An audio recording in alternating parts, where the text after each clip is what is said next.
Ma'am, may I come in? Yes, come in, sit down. Thank you ma'am. ইন্টারভিউর জন্য এসেছো? জি হ্যাঁ ma'am. Confidently বলো জি হ্যাঁ, বলে তো চাকরি পাওয়া যায় না। Sorry ma'am, I mean yes, I am here for the interview. Better. তোমার সিভিতে দেখলাম আগের অফিস ছেড়েছো 6 মাস আগে। Reason? Personal reason ma'am. Personal মানে কি? স্ত্রী পালিয়েছে নাকি তুমি পালিয়েছো? না ম্যাম, সেরকম কিছু না। তাহলে আমি হাফ ওয়ার্ডে উত্তর চাই না, ফুল এক্সপ্লেনেশন চাই। আসলে পরিবারের একজন অসুস্থ ছিল, তাই নিয়মিত যেতে হতো, এই জন্য। ওকে, কিন্তু তোমার কি মনে হয় এই অফিসের রেগুলারিটি ছাড়া কেউ টিকে থাকতে পারে? আমি এবার ফুল ডেডিকেশন দেব ম্যাম। সবাই এটাই বলে, প্রুফ করতে পারবে? ইয়েস ম্যাম, অবশ্যই। দেখো মিস্টার ঈশান, আমি over smart, over acting, over explanation অপছন্দ করি। কাজ করো, এমন প্রুফ করতে পারলে তবেই টিকবে। আমি চেষ্টা নয় ম্যাম, রেজাল্ট দেব। দেখবো। ফার্স্ট ইমপ্রেশন নট ব্যাড, কিন্তু আমার রুলস ভাঙার চেষ্টা করবে তখনই সমস্যা। আমি কখনোই মিসবিহেভ করব না ম্যাম। গুড। এখন বলো, তুমি আমাদের কোম্পানিকে কি দিতে পারো? হার্ডওয়ার্ক, সময় আর লয়ালিটি। লয়্যালটি? লয়াল লোক এখন বিলুপ্ত প্রায়। তুমি কি শেষ প্রজাতির? হয়তো ম্যাম। হাসছো কেন? সরি ম্যাম, জাস্ট কনফিডেন্ট লাগলো। কনফিডেন্স ঠিক আছে, কিন্তু অতিরিক্ত হলে আমার রাগ উঠে যায়। Noted ma'am. ঠিক আছে মিস্টার ঈশান, তোমার ইন্টারভিউ হলো, আউটসাইডে ওয়েট করো। Thank you so much ma'am. Welcome. Ishan room থেকে বেরিয়ে দরজাটা হালকা চাপা দিয়ে বন্ধ করতেই অফিসের নিস্তব্ধ রুমে এক মুহূর্তে ঠান্ডা হাসি ফুটে উঠল আরিশার ঠোঁটে। সে চেয়ারটা সামান্য ঘুরিয়ে জানালার দিকে তাকালো, চোখে তীক্ষ্ণ রহস্যময় একটা ঝলক। তোমাকে তো জবটা দিতেই হবে মিস্টার ঈশান, তোমার সাথে আমার অনেক পুরনো হিসাব বাকি আছে। তার আঙ্গুলের মাথায় টেবিলের গ্লাসটাই ধীরে ধীরে টোকা দিতে লাগলো, একদম হিসেব করে। তুমি কি ভাবছো নিজের ইচ্ছেতে এই অফিসে আসছো? ভুল জানো। তোমাকে এখানে আনার জন্য যা যা করা দরকার আমি সব করেছি। এবার দেখো ঈশান, খেলাটা ঠিক কবে শুরু হয়, তোমাকে কিভাবে নিজের নিয়মে বেঁধে ফেলি। তোমার সাথে আমার একটাই কথা, হিসাবের খাতা খুলেছি, পাতা বন্ধ হতে সময় লাগবে। রুমে আবারও নিস্তব্ধতা ফিল, কিন্তু বাতাসে রয়ে গেল অদৃশ্য এক রহস্যের ধাক্কা, যার শুরু আজ শেষ কোথায় ঈশান এখনো জানে না। ঈশান রুম থেকে বের হয়ে করিডোর ঠেলে বাইরে এলো।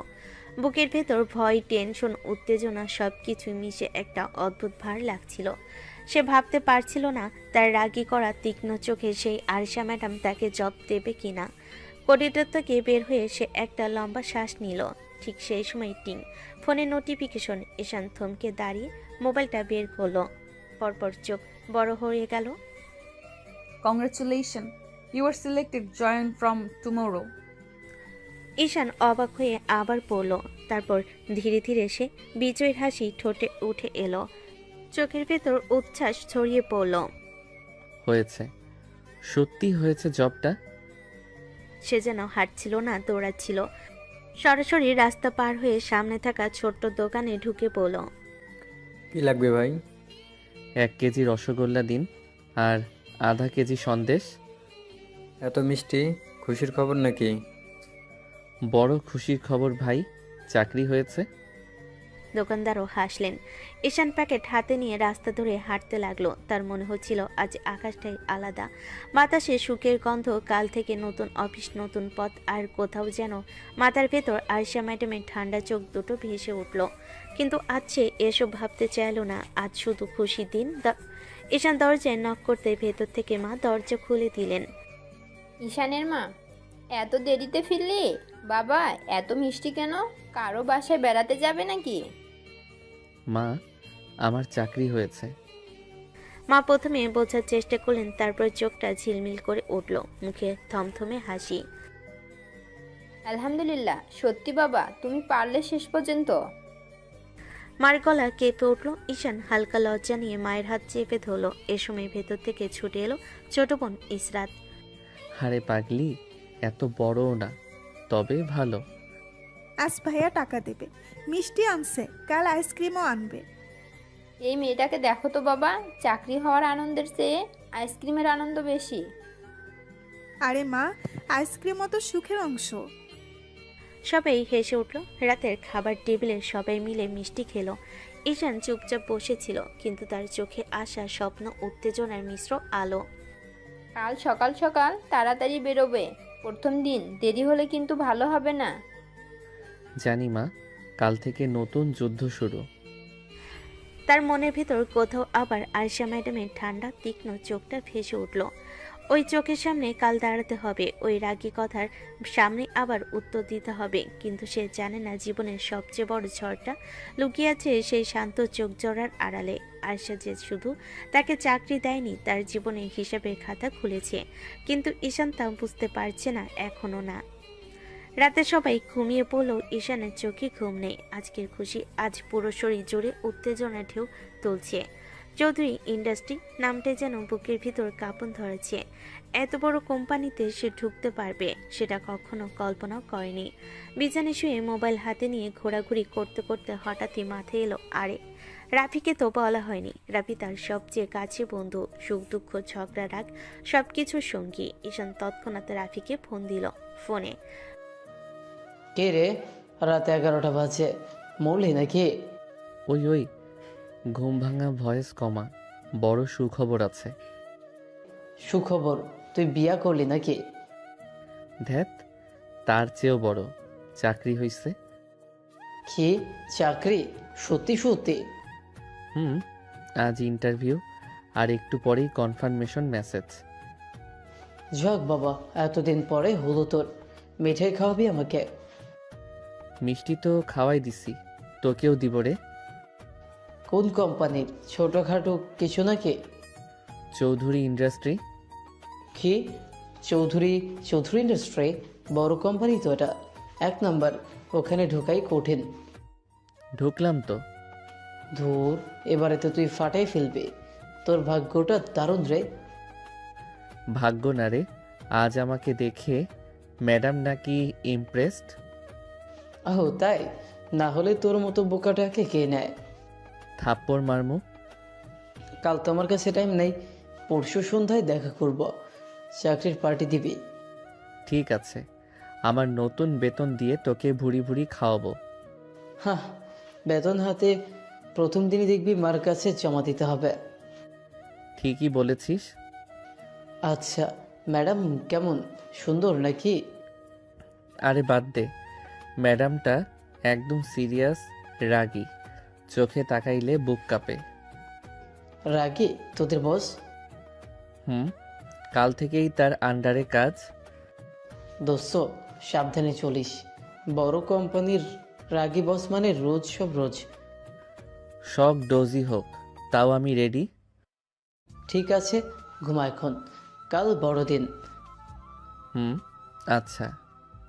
ফোন কেটে গেল। ঈশান অনেকক্ষণ মোবাইলটা হাতে নিয়ে তাকিয়ে রইল, তার চোখের স্বপ্নে আলো। চৌধুরী ইন্ডাস্ট্রির নতুন জীবন, নতুন যুদ্ধ। কিন্তু সে একটাই জানে না, যে রাগী বসের কাছে কাল সে প্রথম দিন বসবে। সেই বসেই ধীরে ধীরে তার জীবনের সবচেয়ে বড় রহস্য হতে যাচ্ছে। আর সেই রহস্যের চাবি ধরে আজে রাগী নির্মম হিসেবে আরিশা চৌধুরী। সকালে সূর্যের আলো ঢুকতে ঈশানের ঘুম ভাঙে। আজ তার জীবনের নতুন শুরু। চৌধুরী ইন্ডাস্ট্রিতে প্রথম দিন। মা গরম গরম পরোটা ভাজছিলেন। ঈশান তাড়াহুড়ো করে মুখে ধুয়ে এসে বসলো। আরে ধীরে খা, প্রথম দিন না, খালি পেটে গেলে ভালো দেখায় না। মা, দেরি হয়ে যাবে, আজই যদি দেরি করি। মাও হাসলেন, কিন্তু চোখে চিন্তা। দু কামড় খেয়েই ব্যাগ নিয়ে বের হয়ে গেল ঈশান। চৌধুরী ইন্ডাস্ট্রি, সকাল 9টা 5। অফিসের বিশাল কাছের দরজার সামনে দাঁড়াতেই বুকের ভিতর কেমন যেন ধরফর করলো। কিন্তু ঘড়ির দিকে তাকাতেই বুকটা একটু কেঁপে উঠল। 9টা 5, 5 মিনিট লেট। ঈশান তাড়াতাড়ি ভেতর ঢুকলো। এমন সময় রিসেপশনিস্ট তাকে বলল, স্যার, আরিশা ম্যাম আপনাকে কনফারেন্স রুমে ডাকছেন। ঈশানের বুকের ভেতর কাঁপুনি। প্রথম দিন আর প্রথমেই বস ডাকছে। অস্বস্তি নিয়ে কনফারেন্স রুমে ঢুকলো সে। আরিশা ইতিমধ্যে চেয়ারে বসে আছে, চোখ দুটো ঠান্ডা বরফের মতো, মুখে কোনো হাসি নেই। ঈশান ঢুকতে সে তাকালো, একবার তাকালো, কিন্তু তাতেই ঈশানের বুক কেঁপে উঠল। Ma'am, may I? Stop, no permission needed, just come in and sit. Ishan আস্তে বসতে আরিশা টেবিলের উপরে রাখা ঘড়িটার দিকে তাকালো, তারপর এমনভাবে তাকালো যেন চোখ দিয়ে ছুরি দেবে। First day 5 minute late. আমি কি বলেছিলাম? ডিসিপ্লিন ছাড়া এই অফিসে টিকে থাকা যায় না। ম্যাম, আমি? এক্সকিউজের দরকার নেই। যে কোনো কারণ লেটের কারণ হতে পারে, কিন্তু লেট হওয়ার পারমিশন দিতে আমি রাজি নই। তোমার কি মনে হয় আমি নতুন স্টাফদের জন্য আলাদা রুল বানাই? না, এখানে সময় মানা বাধ্যতামূলক। আমি দুঃখিত ম্যাম, আর হবে না। I don't want sorry, want discipline. তোমার কাজের কোয়ালিটি, সময় ম্যানেজমেন্ট সব কিছু দেখে তবেই জানবো তোমার কোনো ভ্যালু আছে কি না। আজ প্রথম দিন বলে বেশি কিছু বললাম না, কিন্তু আবার যেন না হয়। আমার অফিসে লেট মানে warning, second time suspension, and third time you are out. জি ম্যাম, আমি সময় মতো না, সময় হওয়ার আগেই আসবে। আশা কিছু ফাইল এগিয়ে দিলেন। এটা আজকের কাজ, একটা ভুলও যেন না হয়। এখন যাও। ঈশান ফাইল নিয়ে আসতে উঠল। বের হওয়ার সময় আরিশান ঠান্ডা কণ্ঠ আবার কেটে গেল। মিস্টার ঈশান, আজকের লেটটাই কিন্তু আমার মনে থাকবে। প্রুফ করো তুমি টিকে থাকার মতো ভ্যালু নিয়ে এসেছো। ঈশানের বুক ধকধক করতে করতে রুম থেকে বের হয়ে গেল। ঈশান কনফারেন্স রুম থেকে বের হয়ে এক দীর্ঘশ্বাস ফেল। প্রথম দিনই আরশা ম্যামের রাগ, এটা তার মাথা পুরোটাই ঘুরিয়ে দিল। ফাইলটা বুকে চেপে ধরে সে করিডোরের বিকলের দিকে হাঁটতে লাগলো। চারিদিকে এত বড় বড় ডেস্ক, কাজের চাপ মাথায় নিয়ে থাকা কর্মচারীরা, সব কিছুই তাকে নতুন, অচেনা, একটু ভয়ের মতোই লাগছিল। হঠাৎই তার সামনে থেকে এক ছেলেকে দেখা গেল হাসি মুখে আসতে। এই, তুমি নতুন ওই না? আজকেই জয়েন? জি, আজই। আমি ঈশান। আমি তামিম। সেম ডিপার্টমেন্টে কাজ করার দুজন। চলো তোমার ডেস্কটা দেখাই। ঈশান তাকে ফলো করে কোণার দিকে গেল। একটা কম্পিউটার টেবিল, 2টা ফাইল ট্রে, একদম নতুন যে জায়গা মনে হয়। এই যে এটাই তোমার জোন, ফাইল রাখার জায়গা, কম্পিউটারের পাসওয়ার্ড সব আমি সেট করে দিচ্ছি। ধন্যবাদ ভাই। আসলে প্রথম দিনেই তো একটু ভয় ভয় লাগছে। ভয় পাওয়ার মতো বস তোমাদের আছে তো আরিশা ম্যাম, ওনার সামনে কথা বলতেই ভয় লাগে। আমি কি তোমাকে তুই করে বলতে পারি? আসলে আমি ফ্রি থাকতে পছন্দ করি। জি, অবশ্যই। আজ তো লেট হয়ে গেছিলাম, সেটা নিয়েই বলল।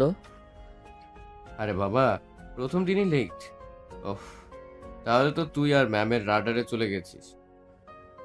জানি, খুব রাগ দেখালো। রাগ না রে, উনি একদম প্রফেশনাল। নিয়ম না মানলেই ফায়ার, তবে কাজ ঠিকঠাক করলে আবার অনেক সাপোর্টও দেয়।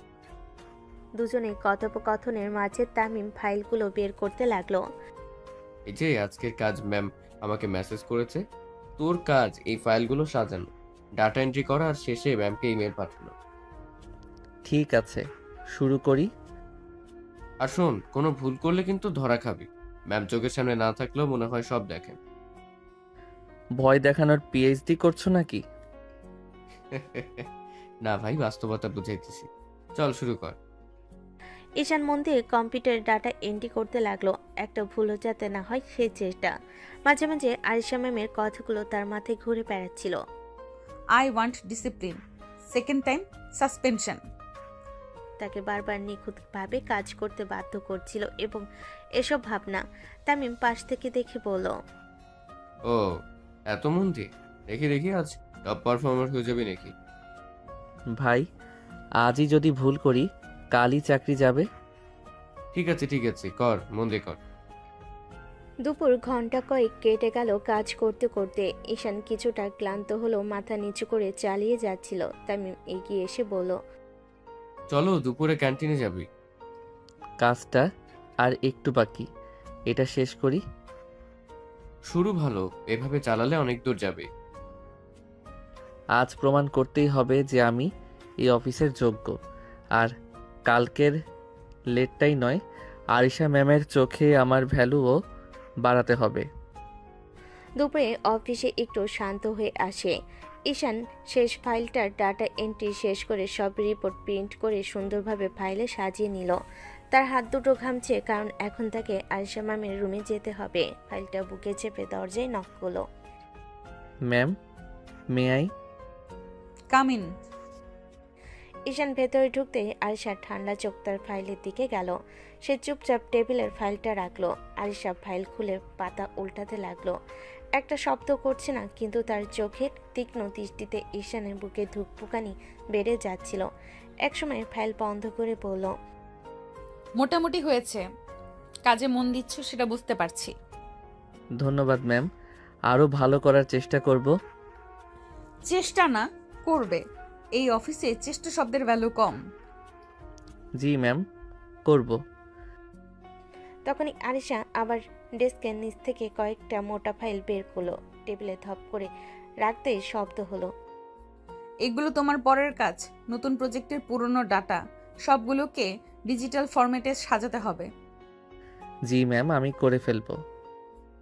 টাইম ম্যানেজমেন্ট দেখাবা। ডেস্কে রেখে যাও, লাঞ্চ করে এসো। ঈশান ফাইলগুলো তুলে নিয়ে চুপচাপ বের হয়ে গেল। ডেস্কে ফিরতেই তামিম চোখ বড় করে বলল, ভাইরে, ম্যাম তোকে পাহাড় সমান কাজ ধরাইছে। মনে হয় আমাকে পরীক্ষা করছে। তো কর, অফিসে প্রথম কয়েকদিনই সবচেয়ে গুরুত্বপূর্ণ। চল আগে লাঞ্চ করি। ক্যান্টিন। ঈশান আর তামিম ক্যান্টিনে ঢুকতেই খাবারে বেশ ভিড়। প্লেট নিয়ে বসতে না বসতেই মোবাইলে রাফির কল। হ্যালো ভাই, কি খবর? কি খবর তোর? প্রথম দিন কেমন গেল? কিরে, বস বকলো নাকি? বকলো তো, লেট হওয়ার জন্য 5 মিনিটেই আমাকে শুধু লেকচার দিল। বলছিলাম তোর আগে বস পাইলে দেখবি তোকে দিয়ে দৌড়াবে রোজ। ওই রাগই আমাকে কাজ করতে ইন্সপায়ার করছে মনে হয়। তাই নাকি? তাহলে ঠিক আছে। আজ কি খাচ্ছিস? ক্যান্টিনের ডিম আর ভাত। তুই কি ভাবছিস আমি আজই হোটেলের বিরিয়ানি খাচ্ছি নাকি? তোর বেতন আসার আগেই আমি খাওয়া শুরু করে দিব। তোমার এই বন্ধুটা মজার দেখি। আচ্ছা শোন, আজকের কাজ শেষ হলে কল দিবি। শোনার মতো অনেক কথা আছে। ঠিক আছে ভাই, রাখছি। তো বন্ধু তো দেখি পুরো এন্টারটেইনমেন্ট। তো লাইফে কমেডি সেই আনে মনে হয়। ও না থাকলে লাইফটাই শুকিয়ে যেত। চল কাজে ফিরে যাই। আরিশা ম্যাম লাঞ্চ ব্রেকে থাকলেও ক্যামেরায় সব দেখে। ঠিকই বলছো। ঈশান একটু গভীর শ্বাস নিল। তারপর নিজেকে সামলাতে সামলাতে আবার ডেস্কে ফিরে গেল। মনে মনে বলল, আজ প্রথম দিন, প্রুফ করতেই হবে যে আমি ব্যর্থ হব না। আর যে রাগী বস আমাকে বকেছে তার সামনে ভুল করব না কখনোই। ঈশান ডেস্কে এসে বসতেই মনটা হালকা শান্ত। ফাইলগুলো সামনে সাজিয়ে নিয়ে কম্পিউটারে কাজ শুরু করতে যাওয়ার আগে হঠাৎ মোবাইলটা বাজলো। স্ক্রিনে মার নাম। ঈশান ফোনটা ধরল। হ্যালো মা। বাবা, কিছু খেয়েছিস? হ্যাঁ মা, খেয়ে আসলাম, মাত্র খেয়ে এসেছি। আচ্ছা বাবা, কাজেও মন দাও। জি মা। মা আর কিছু না বলেই ফোনটা কেটে দিল। ঈশান কিছুক্ষণের জন্য ফোনটার দিকে তাকিয়ে রইল। মনে হলো মার ভরা স্নেহ এখনও তার জীবনের সবচেয়ে বড় শক্তি। সে হালকা হাসি মুখে আবারও মন দিয়ে কম্পিউটারের দিকে তাকালো। কিছুক্ষণের জন্য মনটা খুশির আলোয় ভরে গেল। হঠাৎই ঈশানের রুমে দরজা খুলে আরিশা ঢুকলো। চোখে আগুন, ঠোঁটের কোণে হাসি নেই।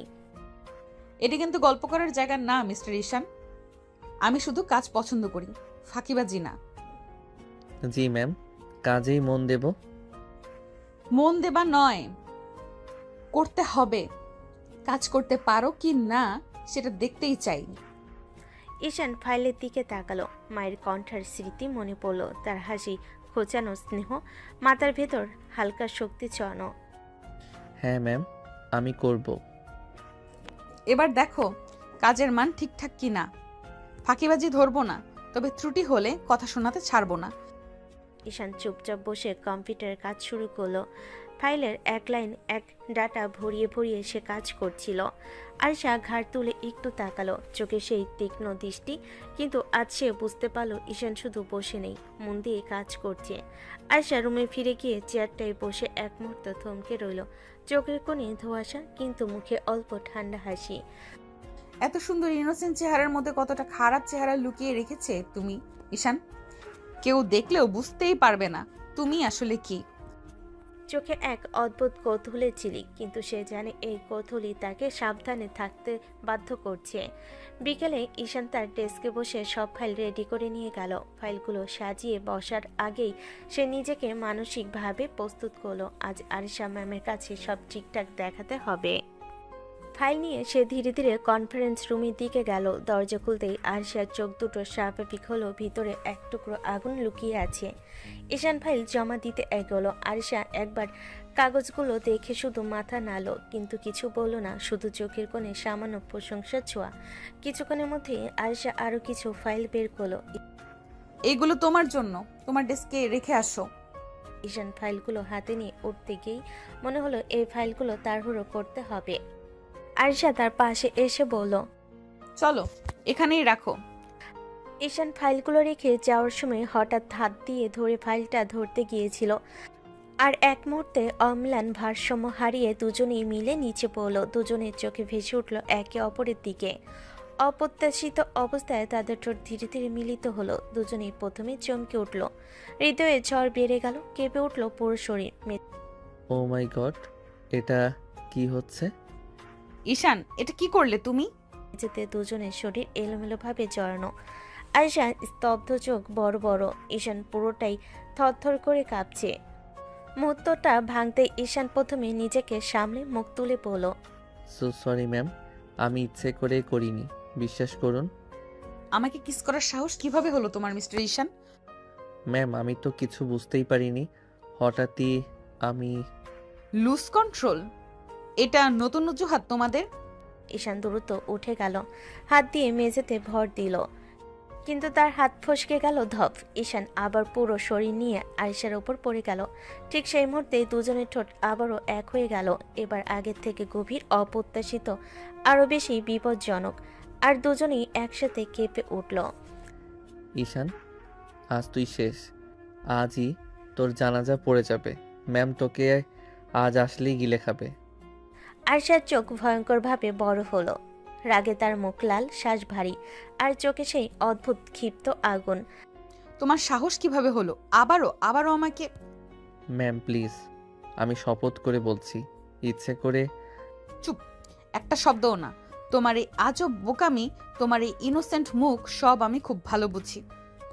আয়েশা ধীরে ধীরে উঠে দাঁড়ালো। কিং কর্তব্য বিমূঢ় ঈশান এখনো বসে আছে, নড়ছে না। আয়েশা চোখ সরু করে তাকালো। আজ অফিসে থাকার সিদ্ধান্তই ভুল হয়েছে তোমার জন্য। এবার থেকে এক সেকেন্ডও আমার সামনে কোনো ভুল করবে না। ঈশান মাথা নিচু করল, রাগে, অপমানে আর ভয়ে লজ্জায়, কিন্তু তার ভিতরে আরেকটা অনুভূতি, আজকের অদ্ভুত স্পর্শের স্মৃতি, যা সে চাইলেও ভুলতে পারবে না। আয়েশা রুম ছাড়ার আগে ঠান্ডা কণ্ঠে বলল, কাজে ফিরে যাও, আর মনে রেখো তোমাকে আমি খুব কড়া নজরে দেখছি মিস্টার ঈশান। বাপরে, এই ম্যামের সাথে কাজ করা মানে এক এক দিন এক একটা হার্ট অ্যাটাক। অদ্ভুতভাবে তার ঠোঁট ছুঁয়ে থাকা সেই মুহূর্তগুলো মনে রয়ে গেল আগুন হয়ে। রাত নামতেই অফিসে ঝমঝম আলো বদলে গেল অন্ধকার নীরবতায়।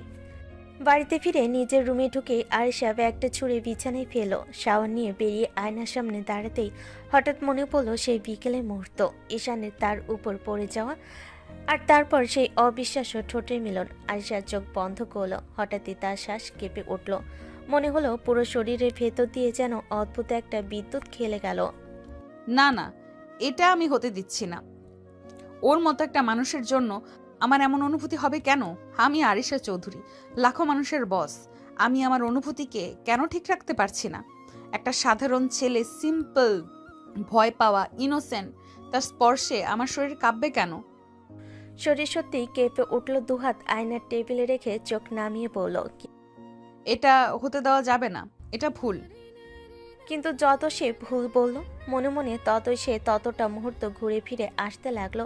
ঠোঁটের স্পর্শে ঈশানের অবাক মুখ তার ভয় পাওয়া, কিন্তু একেবারে নিষ্পাপ দৃষ্টি। আরিশা বিছানায় শুয়ে বুকের ওপর হাত রেখে আকাশের দিকে তাকালো। কথা না বললেও তার চোখে দ্বিধা, ভয় আর এক অদ্ভুত টান, যা সে কোনোভাবেই অস্বীকার করতে পারছে না। ওদিকে ঈশানের বাড়ি। ঈশান গোসল সেরে রুমে এসে বিছানায় ঢলে পড়ল, কিন্তু চোখ দুটো বন্ধ করতেই কানে ভেসে উঠল ম্যামের ঠোঁট, ম্যামের শ্বাস, ম্যামের রাগ ভরা চোখ। হঠাৎ ঈশান উঠে বসলো। আরে না না, এটা কি হইল? আমি তো শেষ। ম্যাম তো কাল আমায় টুকরো টুকরো করে ফেলবে। কিন্তু ও মুহূর্তটা যখন আমাদের ঠোঁট এক হলো, কেন যেন বুকটা ধক করে উঠছিল। কেন? ওটা তো দুর্ঘটনা, তাই না? কিন্তু কেন জানি মনে অদ্ভুত এক অনুভূতি হচ্ছে।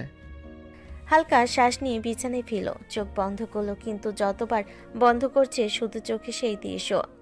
আরিশা তার নিচে, চোখে রাগ আর ঠোঁটে সেই স্পর্শ।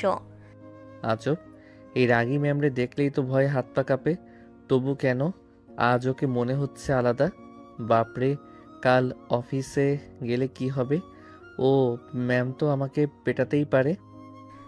তবুও ভয়, লজ্জা আর অদ্ভুত এক উষ্ণতা মিশে এক নতুন অনুভূতির মতো ঈশানের ভেতর বয়ে গেল। দুজন দুই জায়গায়, কিন্তু একই অনুভূতি। দুজনই নিজেকে বোঝানোর চেষ্টা করছে এটা ভুল, এটা হওয়া উচিত না, কিন্তু হৃদয়ের গভীর কোথাও একটা গোপন আগুন ধীরে ধীরে জ্বলে উঠছে, যা তারা কেউই মানতে চায় না, তবুও ভুলতে পারছে না। পরের দিন সকাল। ঈশান অফিসের জন্য প্রস্তুত, কিন্তু মনটা অস্থির। ফাইলগুলো ঠিকমতো সাজানো আছে কিনা, ম্যামের রাগ বা চোখের তীক্ষ্ণ দৃষ্টি কি মনে আছে, সব মিলিয়ে হালকা ঘাম ভিজিয়ে দিচ্ছে তার কপাল। ডেস্কে এসে বসলো, কিন্তু ঠিক সেই মুহূর্তে চোখ পড়ল আরিশার দিকে। আরিশা ম্যাম তার ডেস্কে দাঁড়িয়ে কাজের নোট চেক করছে, চোখে আগুন, ঠোঁটে অল্পতম হালকা হেসে ওঠার চেষ্টা, কিন্তু ভেতরে রাগের ছাপ স্পষ্ট। ঈশানের হৃৎপিণ্ড ধুকপুক শুরু করলো, মুখ লাল হয়ে গেল, হাত অবচেতনভাবে ফাইলের দিকে এগিয়ে গেল, কিন্তু চোখটা বারবার ম্যামের দিকে যাচ্ছিল।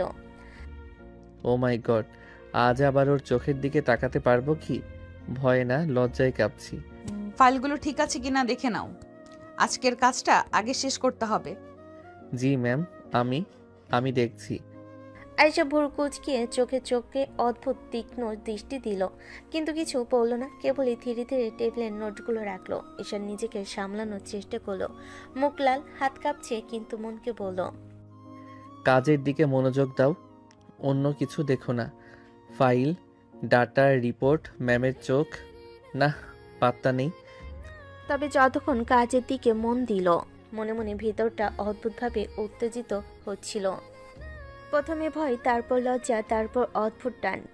কিছুক্ষণের মধ্যেই ঈশান বুঝলো কাজের ফোকাসই একমাত্র জায়গা যেখানে সে শান্ত। মিস্টার ঈশান, এবার একটু ডাটা ক্রস চেক করো, যদি কোনো ভুল পাও একেবারেই সংশোধন করতে হবে। জি ম্যাম, ওর চোখের দিকে তাকাবার সাহস নেই, কাজেই মন দিচ্ছি। কিন্তু মনে হয় আজকের দিনেও সেই বিকেলের মুহূর্তগুলো, ম্যামের ঠোঁটের স্পর্শ মনে বারবার ফিরে আসবে। আরিশা পার নোট চেক করতে করতে শুধু চোখের কোণায় ঈশানকে লক্ষ্য করলো, ভেতরে হালকা টান, অদ্ভুত রাগ এবং লুকানো আগ্রহ, সব মিশে গেছে এক অদ্ভুত অনুভূতিতে। দুপুরে কাজ শেষ হতেই আরিশা ঈশানকে ডেকে পাঠালো, চোখের তীক্ষ্ণতা, মুখে এক অদ্ভুত ঠান্ডা হাসি। মিস্টার ঈশান, সন্ধ্যায় আমাদের বাংলোতে একটা মিটিং আছে, ফাইলগুলো রেডি রাখবেন। জি ম্যাম, আচ্ছা, আমি রেডি করে রাখবো। আরিশা ঠোঁটে কোণে সামান্য হালকা হাসি রাখলো, কোনো শব্দ ছাড়লো না।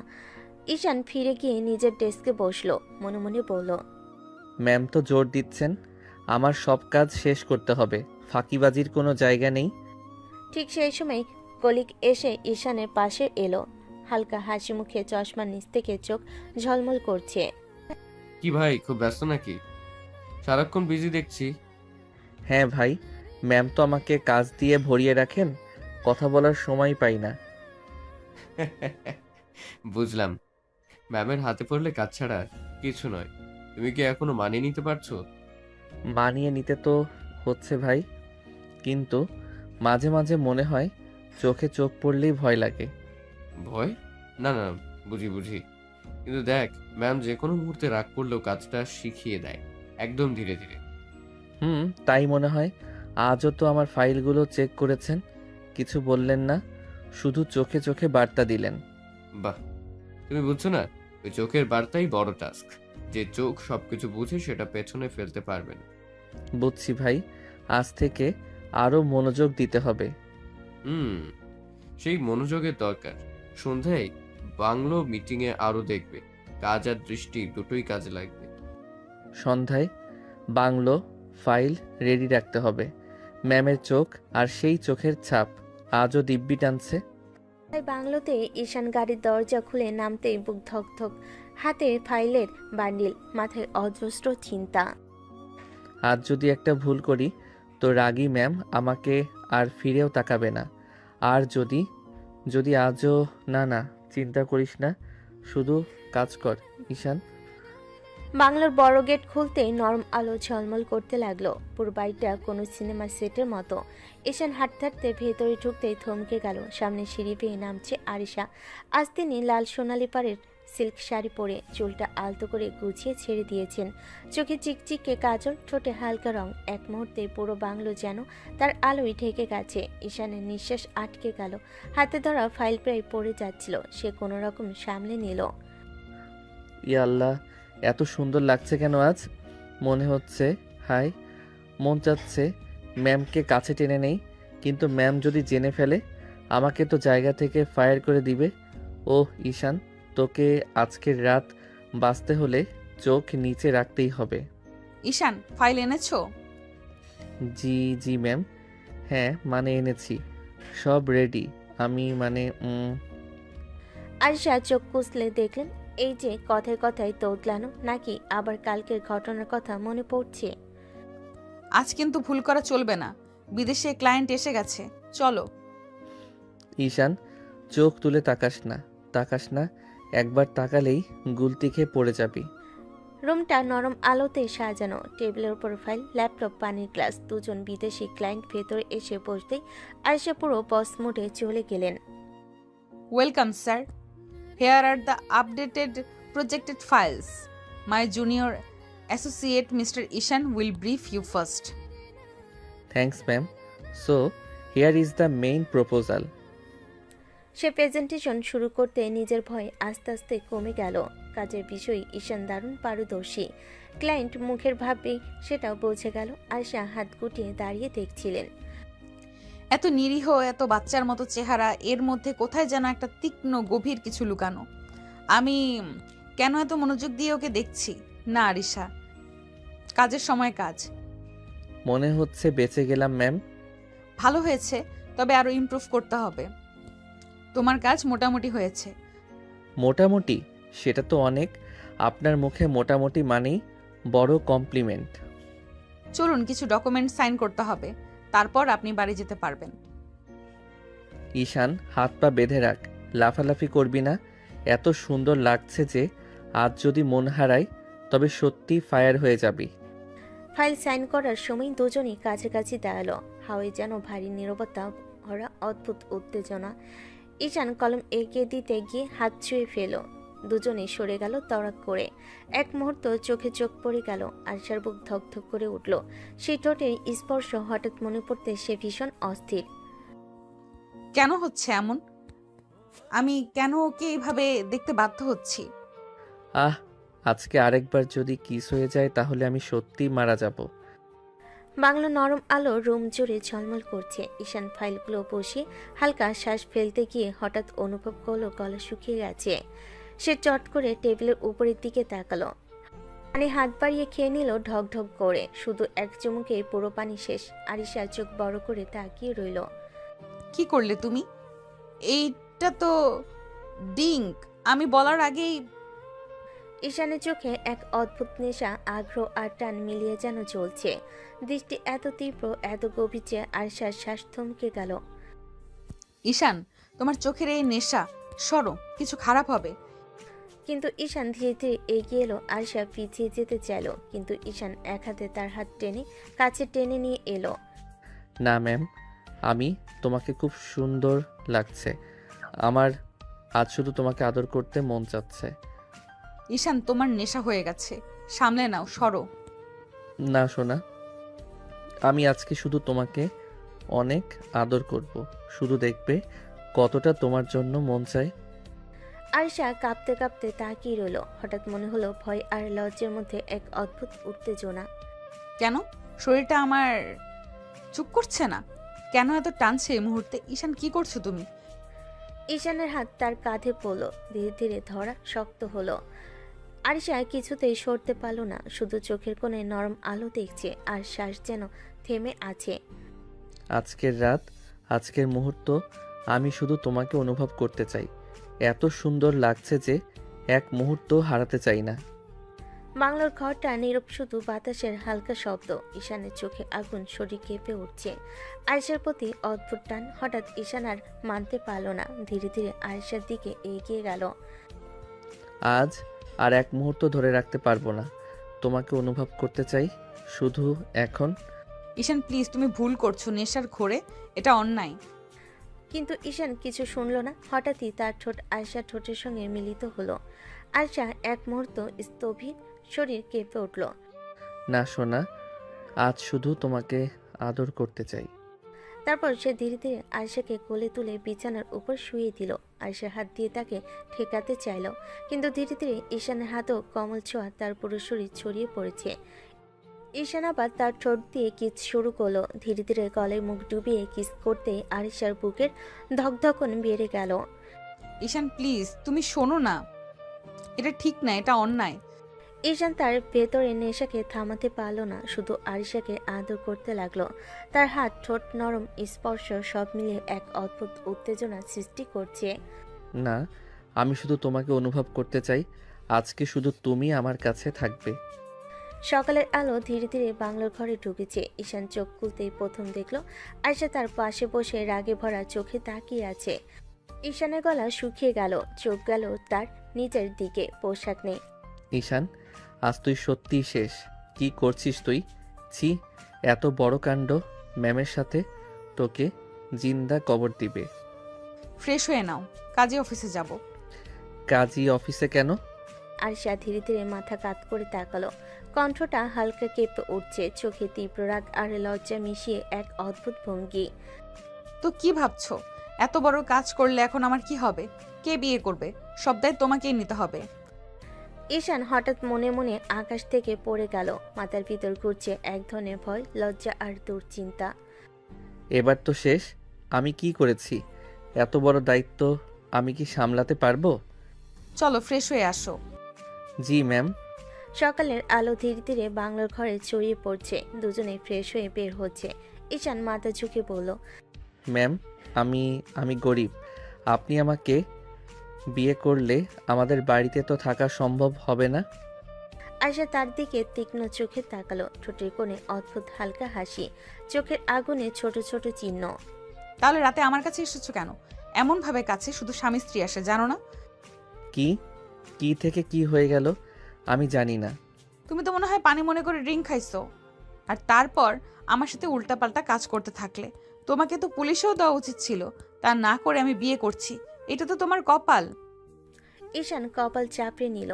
ভেতরে ভীত আর লজ্জা মিলেমিশে এক অদ্ভুত টান তৈরি হলো। মনে মনে বলল, আজ আমার জীবন পুরোপুরি পাল্টে গেছে। ম্যামকে হারাতে পারবো না, কিন্তু এই দায়িত্ব, এই সম্পর্ক আমি কিভাবে সামলাবো? সকালের আলো ঝলমল করছে। বাংলোর গাড়ির সিটে ঈশান আর আরিশা বসে আছে। আজ তাদের বিয়ে হয়েছে। ঈশান, তোমাদের বাড়িতে নিয়ে চলো, সেখানেই থাকবো। জি ম্যাম, ঠিক আছে। গাড়ি বাড়ির গেটের সামনে দাঁড়ালো। ঈশান দরজা খুলে আরিশাকে নামাতে যেতেই, এটাকে মা, আমার বস, আমি ওনাকে বিয়ে করছি। কি এত বড় লোক বিয়ে করেছিস? আমাদের বাড়িতে আমরা কিভাবে থাকবে? চিন্তা করবেন না, আমি থাকতে পারবো। আপনাদের নিয়ম, আপনারা যা বলবেন আমি মানবো। শুধু আপনাদের সঙ্গে এই পরিবারে আমার জায়গা হবে। ঈশানের মা কিছুক্ষণ চুপ করে রইল, চোখে ভিন্ন ধরনের বিস্ময় আর হালকা ভয়। ঈশান কপাল চাপড়ে নিল, ভেতরে লজ্জা আর উত্তেজনার মিশ্রণ। আজ থেকে সব কিছু বদলে যাচ্ছে। ম্যাম আমাদের সংসারে জায়গা করবে, কিন্তু মা যে কি রিয়াকশন দেবে, হায় আল্লাহ। ঈশানের মা দরজার সামনে দাঁড়িয়ে আছে, চোখ দুটো বিস্ময়ে বড়, মুখা। এদিকে আরিশা মাথা উঁচু করে দাঁড়িয়ে, ঠান্ডা গলে কিন্তু দৃঢ় স্বরে, যেন নিজেকে প্রমাণ করার অদ্ভুত শক্তি নিয়ে। তুমি যদি পারো আমাদের এখানে সংসার করতে আমার কোনো আপত্তি নেই, কিন্তু তুমি তো বড়লোক বাবার মেয়ে, থাকতে পারবে কি এই ঘরে? পারবো মা, এখানে থাকতে আমার কোনো সমস্যা হবে না, আমি মানিয়ে নিতে পারবো, আপনি চিন্তা করবেন না। ঈশান থ হয়ে দাঁড়িয়ে আছে, মনে হচ্ছে জীবনে এত বড় ধাক্কা সে কখনো খায়নি। তার মাথার উপর দিয়ে যেন ঝড় বয়ে যাচ্ছে। মা এবার একটু হাসার চেষ্টা করলেন। ঠিক আছে তাহলে, যেহেতু তোমরা বিয়ে করেছো, বৌমা তুমি ঘরে যাও, ঈশান নিয়ে যা তোর বউকে। জি, এখনই। আর কবে? বৌমা এসে দাঁড়িয়ে আছে আর তুই হাঁ করে আসিস, নিয়ে যা ভেতরে। ম্যাম, মানে আরিশা, চলেন যাই। ওরা ঘরের দিকে হাঁটতে লাগলো। ছোট্ট সাদামাটা ঘর, খাটে ফিটফাট চাদর, পাশে ছোট্ট একটা টেবিল। আরিশা ভেতরে ঢুকতে চারিদিকে তাকালো, যেন অন্য এক পৃথিবী। ঈশান মাথা চুলকাতে চুলকাতে বলল, এই ঘরটাই মানে আমার। এখন আপনারও। ঘর ছোট, হ্যাঁ, কিন্তু ঘর নিয়ে আমার কোনো অভিযোগ নেই। অভিযোগ থাকলে তো আমি বিয়ে করতাম না, তাই না? বাপরে, এ আর কি কপাল! বসকে বিয়ে করলাম আর উনি এসে আমার ঘরেই থাকবেন, আমি বাঁচি কিভাবে? আরিশা খাটে বসে মাথার আঁচল ঠিক করলো, একদম সিরিয়াস গলেই বলল, ঈশান, আমাকে নিয়ে লজ্জা পাওয়ার দরকার নেই, যা হয়েছে হয়েছে। এখন আমরা স্বামী স্ত্রী, আর হ্যাঁ, মাকে সম্মান করবে। আমি এখানে ভালোভাবে থাকতে পারবো। আপনি এত সহজে মানে মানিয়ে নিতে পারবেন? কেন ভাবছো আমি পারবো না? তুমি তো পারলে রাতে আমার সাথে খুব ভালো মানিয়ে নিতে। ম্যাম প্লিজ এগুলো মনে করাইয়েন না, আমি তো পানি মনে করে ড্রিঙ্ক খাইছিলাম।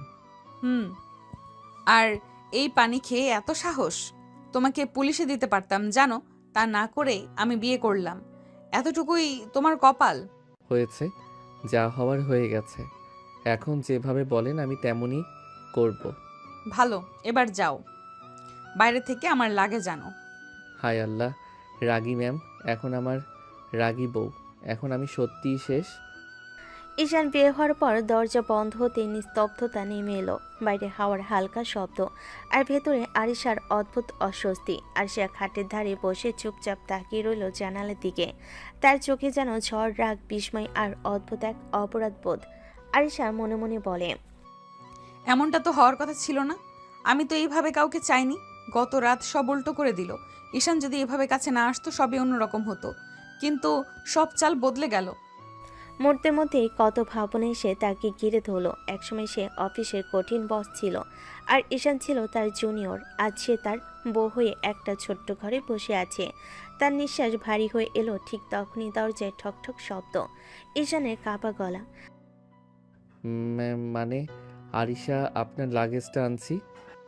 আরিশা মুখ তুলে তাকাতেই দেখলো ঈশান এক হাতে বিশাল লাগেজ টেনে আনছে, মুখে ভ্যাবাচেকা চেহারা।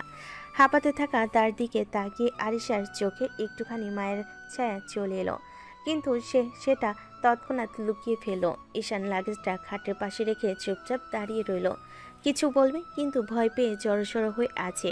আরিশা শান্ত স্বরে বলল, ঠিক আছে, তুমি যেতে পারো, আমাকে চেঞ্জ করতে হবে।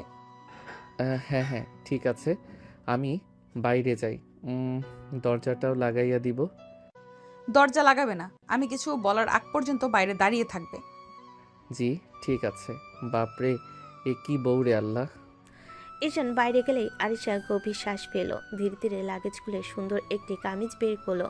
রাগী হলো, সে গুছিয়ে থাকতে ভালোবাসে, নিজের মতো পরিচ্ছন্ন নিখুঁতভাবে। দ্রুত চেঞ্জ করে আয়নার সামনে দাঁড়ালো। তার চোখে এখনো অস্থিরতা। আমি কেন তাকে কিছু বললাম না, কেন পুলিশে দিলাম না, কেন বিয়ে করতে রাজি হলাম? কারণ ও আমাকে স্পর্শ করেছে, এতটা কাছে এসেছে। এইভাবে কাছে শুধু স্বামী আসে, তাই আমি আর ফেরার পথ রাখিনি। তার বুকের ভেতর ধুকপুকানির শব্দ যেন কানে বাজছে। সে আয়নার সামনে চুল ঠিক করে নিল, মুখের স্বাভাবিকতা আনার চেষ্টা করলো। চোখের তলায় ক্লান্ত সাপ ফুটে আছে।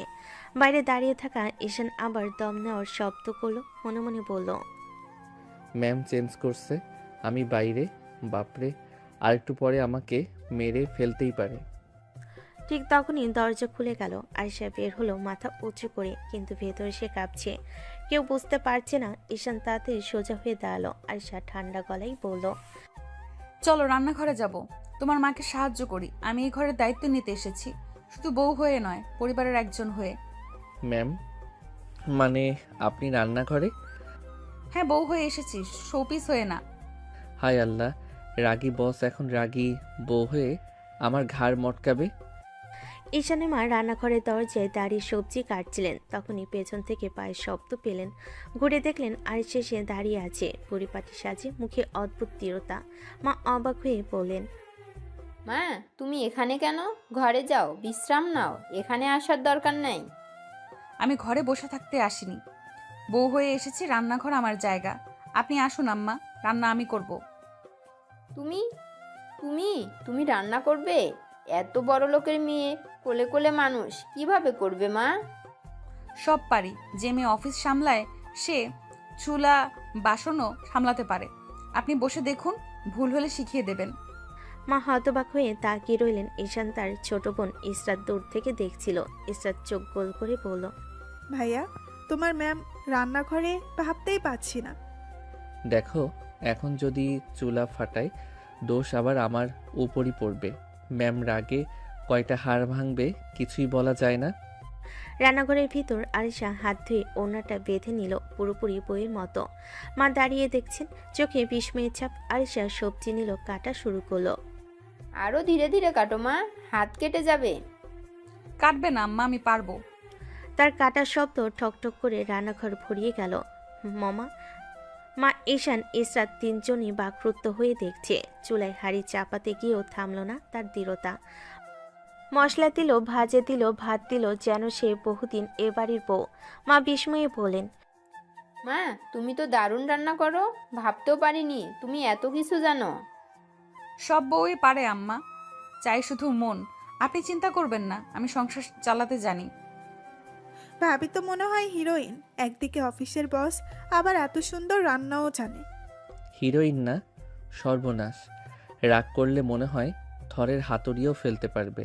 চুপ কর শয়তান, তোমার বউ রান্না করেছে আর তুমি খ্যাক খ্যাক করছো।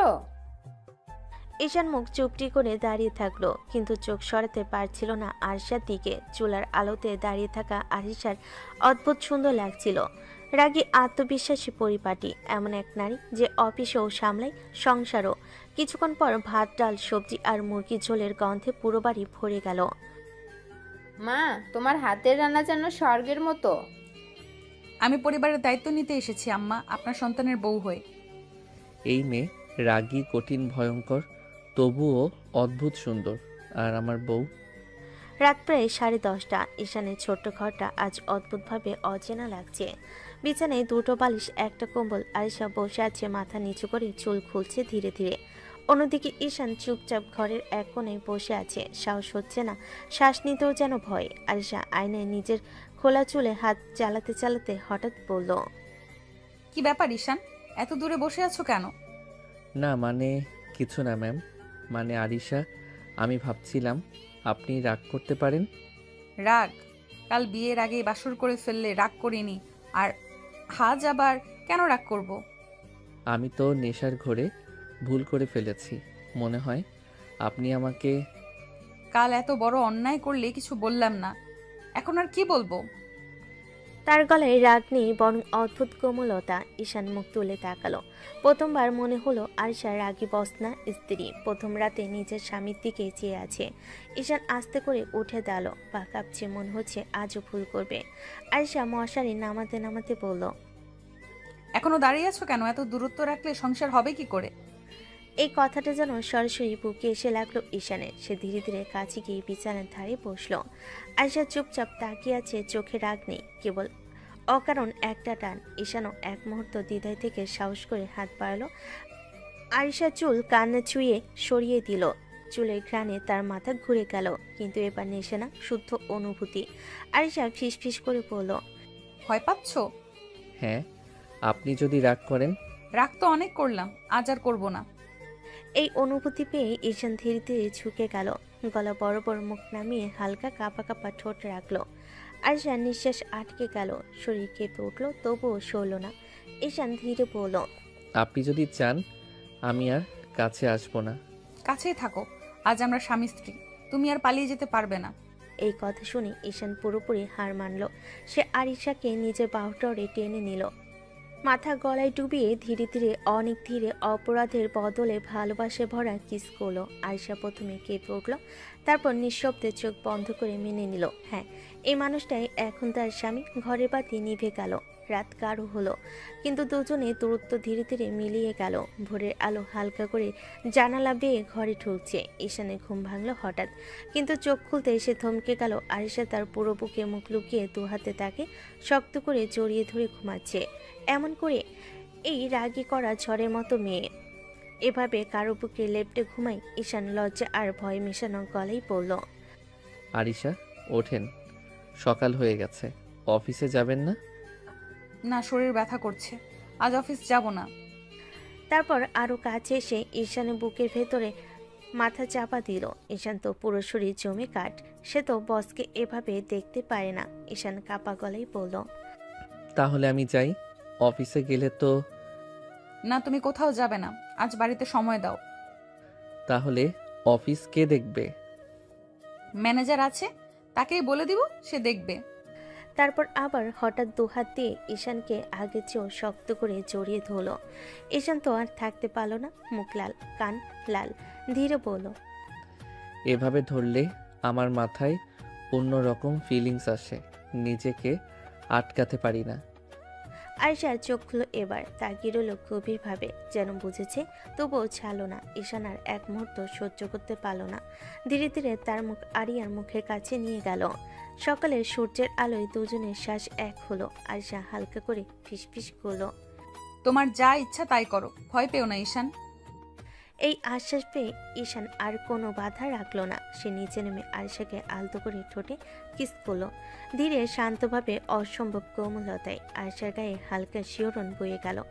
তারপর ঈশান গলায় মুখ ডুবিয়ে অবিরাম আদর করতে লাগলো। সেদিনে অপরাধ বোধ নেই, আজ ভালোবাসার টান ভরে সেই মায়াময় আদর মাখা সময় কেটে গেল। আয়েশা ধীরে ধীরে বিছানা থেকে উঠল। ঈশান তখনও আধা ঘুমে, যেন বিশ্বাসই করতে পারছে না তার রাগী বস এখন তার স্ত্রী। আয়েশা ঘর থেকে বের হয়ে গোসল করলো, পানি পড়ে তার গায়ের উপর, চোখ বন্ধ করে বারবার মাথায় ভাসে ঈশানের সেই সকালে নিবিড় স্পর্শ।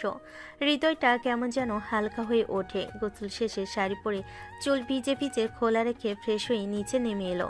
রান্নাঘরের দরজায় দাঁড়াতেই দেখলো ঈশানের মা চুলায় ভাত নামাচ্ছেন আর বোন ডাল নেড়ে দিচ্ছে। আয়েশা দ্রুত এগিয়ে গেল, কণ্ঠে স্পষ্ট উদ্বেগ, মা, আপনি রান্না করেছেন কেন?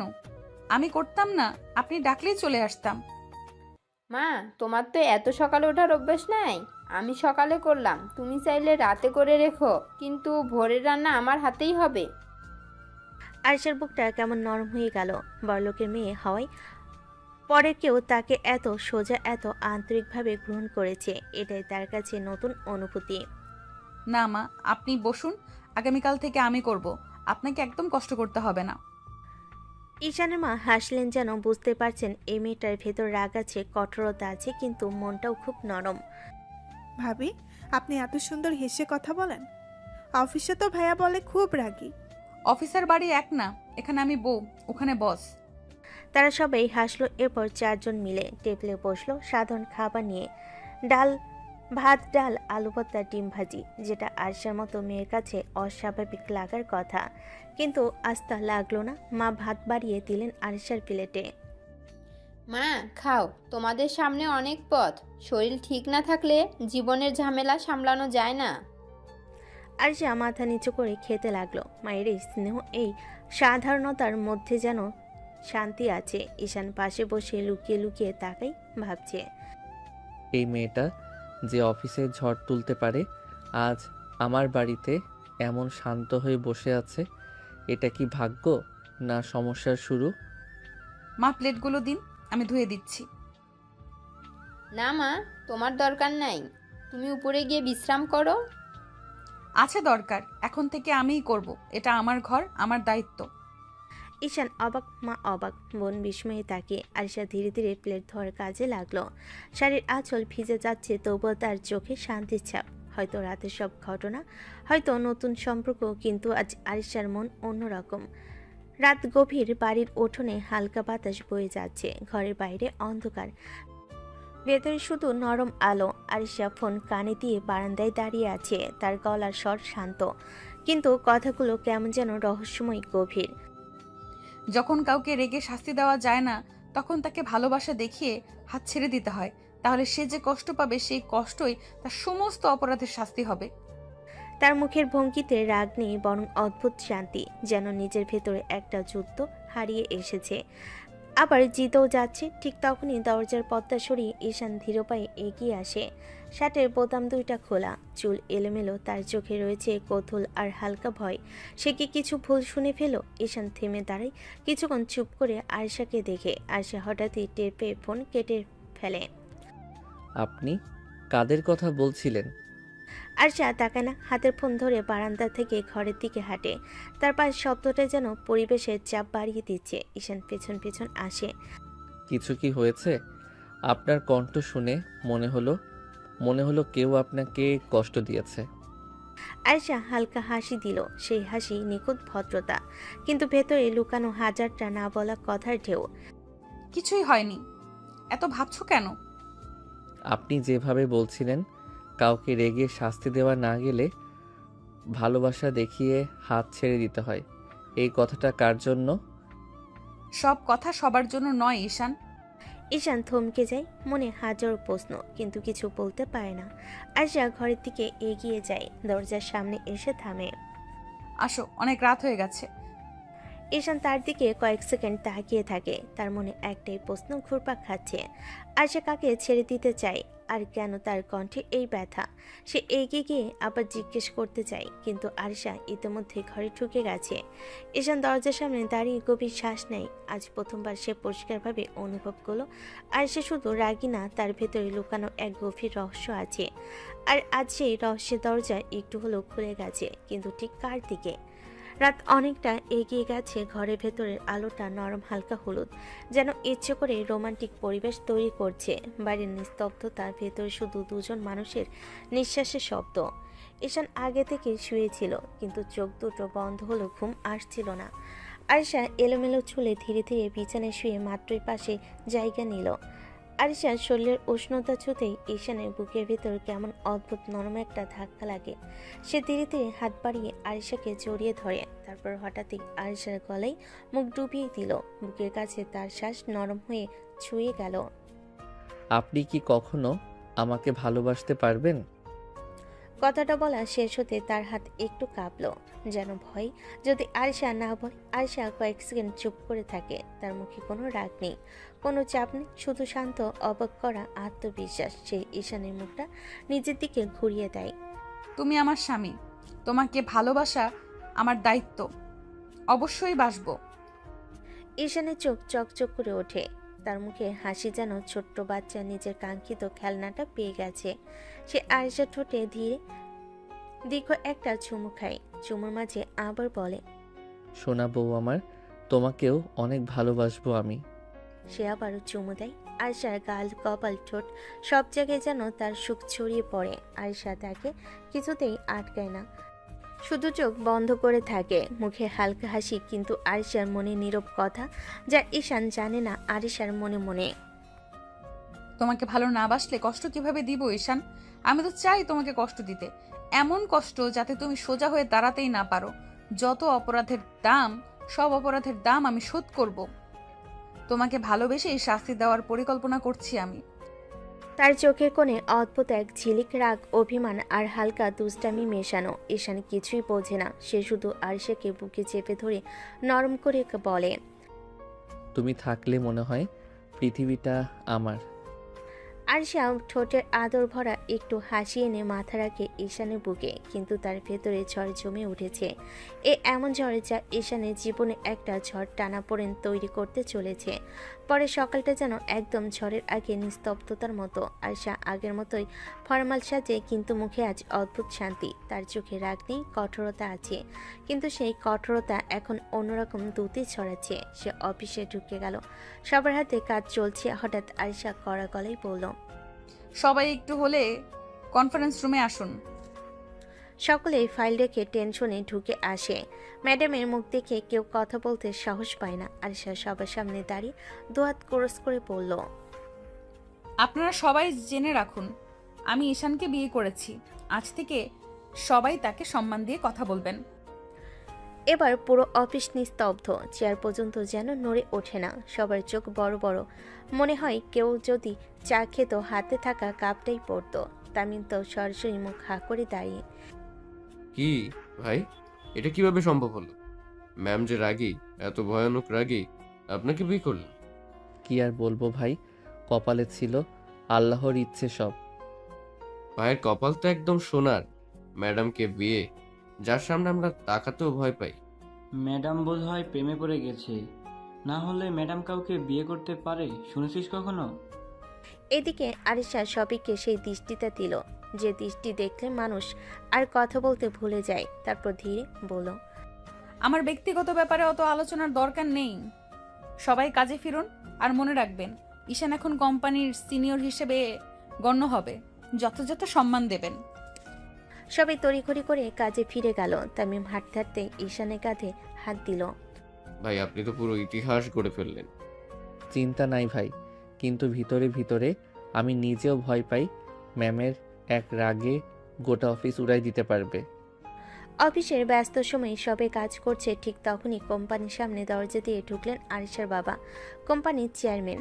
কঠোর চেহারা, তীক্ষ্ণ চোখ, যেন পুরো অফিস কেঁপে উঠল। রিসেপশন থেকে সবাই দাঁড়িয়ে সালাম দিল। তার চোখে স্পষ্ট অসন্তোষ। তিনি সরাসরি আরিশার কেবিনে ঢুকে দরজা বন্ধ করে দিলেন। কেবিনের ভিতর আরিশা টেবিলে ফাইল দেখছিল। বাবাকে দেখে উঠে দাঁড়ালো। বাবা, তুমি হঠাৎই আসতে হয় মা, কারণ তুমি যে কাজটা করছো তা শুনে বসে থাকা যায় না। এটা কি করলে আরিশা? ঈশানকে বিয়ে, এত বড় সিদ্ধান্ত তুমি হুট করে নিলে? বাবা, তুমি তো জানো, কারণ ছাড়া আমি কখনো কিছু করি না, তাও বিয়ের মতো একটা বড় বিষয়। অবশ্যই না ভেবে আমি কিছু করিনি। আমি জানি মা, তুমি ভেবে চিন্তেই করেছো। তুমি বোকা নাও, তোমাকে আমি চিনি। কিন্তু এইটাই সমস্যা, এটা বিয়ে মা, জীবনের সবচেয়ে বড় সিদ্ধান্ত। এ ব্যাপারে ছেলে খেলা চলে না। তুমি যে রাগী জেদি, তাই বলে এমন হঠকারিতা? হঠকারিতা নয় বাবা, সময় পরিস্থিতি সব মিলিয়ে যা ঠিক মনে হয়েছে সেটাই করেছি। আরিশা, তুমি জানো না, বিয়ে মানে শুধু দুজন মানুষ না, বংশ, পরিবার, দায়িত্ব সব জড়িয়ে থাকে। আমি ভয় পাচ্ছি তুমি পরে কষ্ট পাবে। বাবা, তুমি আমাকে যেভাবে বড় করেছো, আমি কষ্টকে ভয় পাই না, আমি দায়িত্ব থেকে পালাই না। আর ঈশান, ওকে আমি নিজের সিদ্ধান্তে বেছে নিয়েছি, কারোর চাপে নয়। তুমি নিশ্চিত তো তুমি সুখী থাকবে?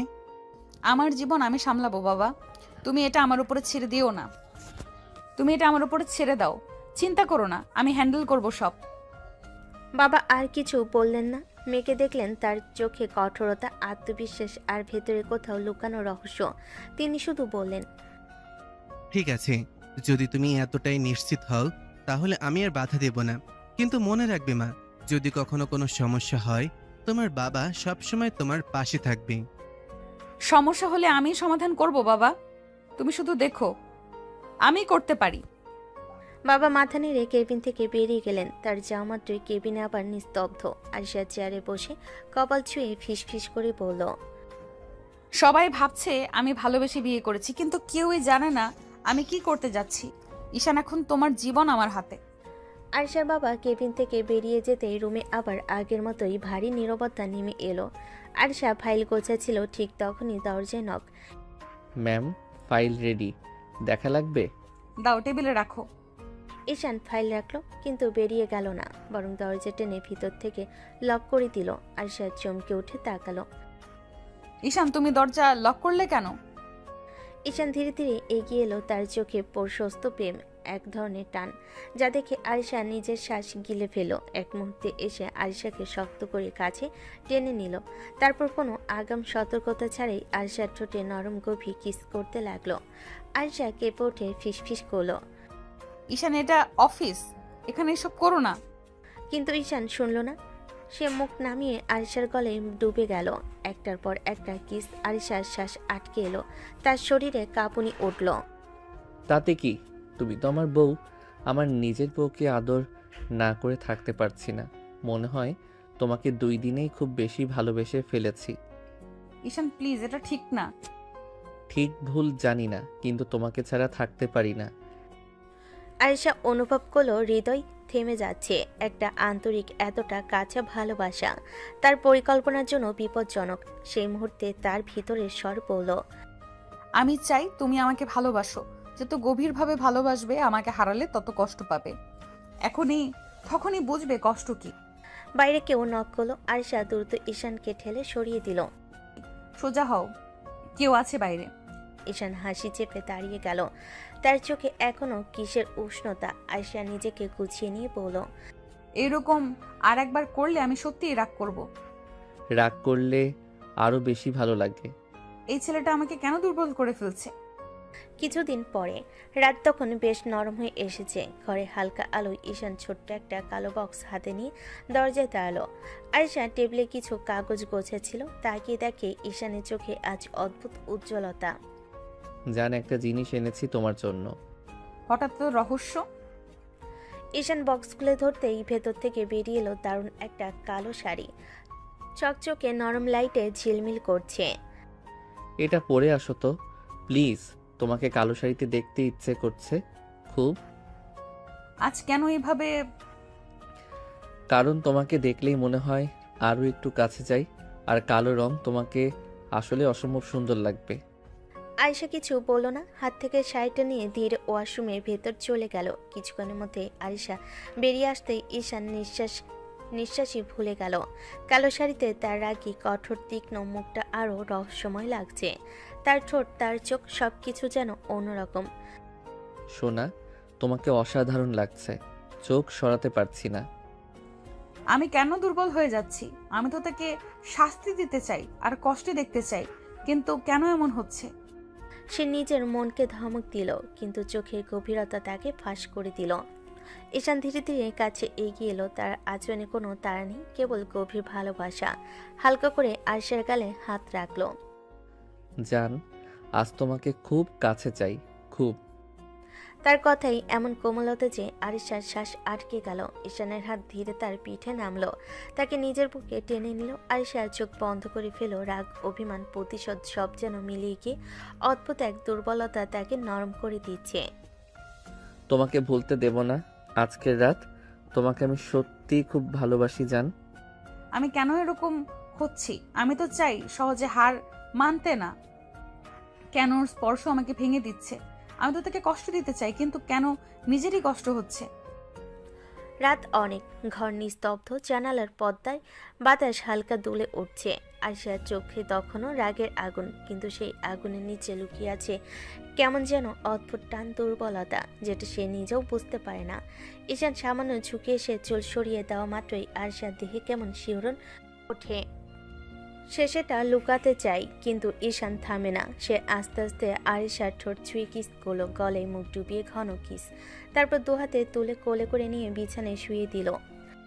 আরিশা, তুই জানো আমি তোমাকে ছাড়া থাকতে পারি না। ঈশান আবার কিস করতে ঝুঁকতে থাপ্পড়ের মতো ধাক্কা। আয়েশা তীব্র রাগে ঈশানকে বিছানা থেকে ফেলে দিল। চোখ লাল, বুক ওঠানামা করছে তীব্র রাগে। আয়েশা কাপা গলায়, তোর কি মনে হয় আমি তোকে সেই রাতের ঘটনার জন্য বিয়ে করেছি? না, আমি বিয়ে করেছি প্রতিশোধ নিতে, বুঝছিস? প্রতিশোধ। প্রতিশোধ? কিসের প্রতিশোধ আরিশা? আমার বান্ধবী লিমা তোকে ভালোবাসতো পাগলের মতো, আর তুই তাকে এমন কষ্ট দিলি, এতটা অপমান করলি, যার জন্য সুইসাইড করতে বাধ্য হলো। আমি চাই তুইও বুঝ ভালোবেসে কষ্ট পেলে কেমন লাগে। তুমি কি যা তা বলছো আরিশা? তুমি হয়তো ভুল বুঝেছো আমাকে। ভুল? লিমা তোকে নিজে বলেছিল তুই খান গ্রুপে চাকরি করতি, তুই আমাকে ইগনোর করতি, তুই তাকে হিউমিলিয়েট করতি। আরিশা, ঈশান নাম কি শুধু আমার একার? খান গ্রুপে 3 জন ঈশান ছিল, 3 জন। তুমি কি নিশ্চিত তোমার বান্ধবী যে লোকটাকে ভালোবাসতো সে আমি? আয়েশা মুহূর্তে থমকে যায়। তার চোখে বিস্ময়, সন্দেহ তোড়জোড় করে। ভেবে দেখা কোনো কিছুই মিলছে না। হঠাৎ ঈশান ধীরে ধীরে বলে, আমি তোমাকে কখনো চিনতাম না, লিমাকেও না। আমার উপর অভিযোগ তোলার আগে একবার ভেবে দেখো, একবার খুঁজে দেখো, সত্যি কোনো ঈশান তোমাদের জীবনে ছিল?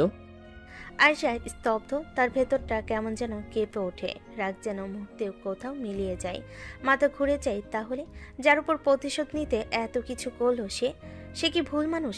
ঈশান ধীরে বলে, তুমি প্রতিশোধ নিতে আমাকে বিয়ে করেছো ঠিক আছে, কিন্তু তোমার চোখে যে ভালোবাসা আমি দেখেছি সেটা কি ভুল ছিল? আমি কাউকে ভালোবাসতে আসিনি, আমার কাজ শেষ হলেই তুমি মুক্ত। তুমি ভুল ঈশানকে বিয়ে করেছো। আর ঈশা, কিন্তু একটা কথা মাথায় রাখবে, ভালোবাসা প্রতিশোধ নয়। যেদিন বুঝবে আমি দোষী ছিলাম না, সেদিন তুমি নিজেই আমার চোখে তাকাতে পারবে না। ঘরে আলো মিলান, দুজনের নিঃশ্বাস পর্যন্ত ভারী। আয়শা দরজার কাছে দাঁড়িয়ে, ঈশান বিছানার ধারে বসে মাথা নিচু করে রেখেছে। হঠাৎ সে মুখ তুলল, চোখ দুটো লাল, রাগে না ব্যথায়। ঈশান ঠান্ডা গলায় বলল, বিয়ের রাতে যা হলো ওটাও কি তোমার প্ল্যান ছিল আরিশা? হ্যাঁ, আমি ইচ্ছে করেই সেখানে ড্রিঙ্ক রেখেছিলাম যাতে তুমি পানি ভেবে খাও। ঈশান কিছুক্ষণ তাকিয়ে রইল নিঃশব্দে, তারপরে হালকা হাসলো, কিন্তু সেই হাসিতে অদ্ভুত ব্যথা। অভিনন্দন আরিশা, তুমি সফল হয়েছ। আসল ঈশানকে কষ্ট দিতে না পারলেও আমাকে ঠিকই কষ্ট দিয়ে যাচ্ছ। এতগুলো দিন, এত কাছে আসা, এত আদর, ভালোবাসার অভিনয়, সকালে আমার জন্য চা বানানো, অফিসে আমার যত্ন নেওয়া, রাতে পাশে শোয়া, সব মিথ্যা ছিল তাই না? সংসারের দায়িত্ব, আমার পাশে থাকা, সবই ছিল নাটক। আমি বুঝতেই পারিনি আরিশা, তোমার প্রতিটা হাসি, স্পর্শ, কাছে আসা, সবই ছিল একটা খেলা। আয়শার চোখে এক ফোঁটা পানি, কিন্তু সে সেটা দ্রুত লুকিয়ে নিল। ঈশান গভীর নিঃশ্বাস ফেলে বলে, কষ্টটা কি জানো কোথায় লাগছে? তুমি আমাকে কষ্ট দিলে আমি সহ্য করতে পারবো, কিন্তু আমার মা যদি জেনে যায় যে তার ছেলের বউ তার ছেলেকে শুধু প্রতিশোধ নেওয়ার জন্য বিয়ে করেছে, বুঝতে পারলে ও ভেঙে পড়বে। আরিশা, আমার মা তো তোমাকে নিজের মেয়ের মতোই দেখেছে। তাতে আমার কিছু যায় আসে না, আর তোমার মাকে কষ্ট দেওয়ার কোনো ইচ্ছে আমার নেই। আমি শুধু আমার বাকি হিসেবটা চুকাতে চাইছিলাম। তুমি সত্যি এতটাই নির্মম? আয়শা মুখ ফিরিয়ে জানালার দিকে তাকালো। বাইরে কালো রাত, ঝড়ো বাতাস। ঈশান ধীরে বলল, তুমি যে আমাকে পুরোপুরি ভুল মানুষ ভেবে শাস্তি দিচ্ছ, এটা কি একটু হলেও মনে লাগে না তোমার? আয়শা চুপ। এক মুহূর্তে নীরবতার মাঝে ঈশানের কণ্ঠ আরো নরম হয়ে গেল। আরিশা, তুমি যদি সত্যি আরেকবার ভেবে দেখতে, হয়তো আমার উপর এই অন্যায়টুকু করতে না। অনেক হয়েছে, তোমার ড্রামা শুনতে চাই না। আমি ড্রামা করছি? তাহলে ওই সব রাত যখন তোমাকে কাছে পেয়েছি, ওগুলো কি তোমার অভিনয়? আমার কাছে এসে মাথা রাখা, আমাকে আদর করতে দেওয়া, এটাও কি প্রতিশোধের অংশ ছিল? আয়শার বুক ভার হয়ে আসে, কিন্তু সে কোনো উত্তর দেয় না। ঈশান ধীরে বলে, জানো আরিশা, ভুল ঈশানকে খুঁজে পাওয়া গেলে শাস্তি দেবার মানে নেই। একটা কথা তবে মনে রেখো, যেদিন বুঝবে আমি দোষী ছিলাম না, সেদিন নিজেকেও ক্ষমা করতে পারবে না। ঈশান দরজা বন্ধ করে চলে যেতে ঘরটা অদ্ভুত নীরব হয়ে গেল। মনে হচ্ছে এই নীরবতা যেন হাজারটা তীরের মতো বুকে বিচ্ছে। আয়শা দাঁড়িয়ে রইল কিছুক্ষণ, মাথা নিচু, মনে মনে একটা শুধুই কথাই ঘুরছে। যদি আমি ভুল করে থাকি, যদি আসলেই অন্য ঈশান হয়, না আমার ভুল না, লিমা যা বলেছে সব সত্যি। তবু বুকের ভেতর অদ্ভুত কাঁপুনি আটকাতে পারল না। সে কাঁপা হাতে ফোনটা তুলে নিল। একটা নাম খুঁজে কল দিল, রাশেদ ভাই। ফোন ধরতে রাশেদের হালকা চমকে যাওয়া কণ্ঠ। ম্যাম, এই রাতে ফোন? লিমা যে ছেলেটাকে পাগলের মতো ভালোবাসতো তার নাম ঈশান, তার ছবি আছে তোমার কাছে? আছে ম্যাম, লিমা আমাকে বলেছিল প্রয়োজনে যেন আপনাকে দেখায়। আপনি এখন চাইছেন? হ্যাঁ, এখনই পাঠান। কথা শেষ হওয়ার 3 সেকেন্ডও যায় না, ফোনে টিং করে একটি ছবি আসলো। আয়শার বুক ধরফর করতে লাগলো। সে ধীরে ধীরে ছবি ওপেন করলো, আর তার চোখ বড়বড় হয়ে গেল। তার নিঃশ্বাস থমকে গেল মুহূর্তে। ছবিতে যে ছেলে, সে এই ঈশান না, একদমই না।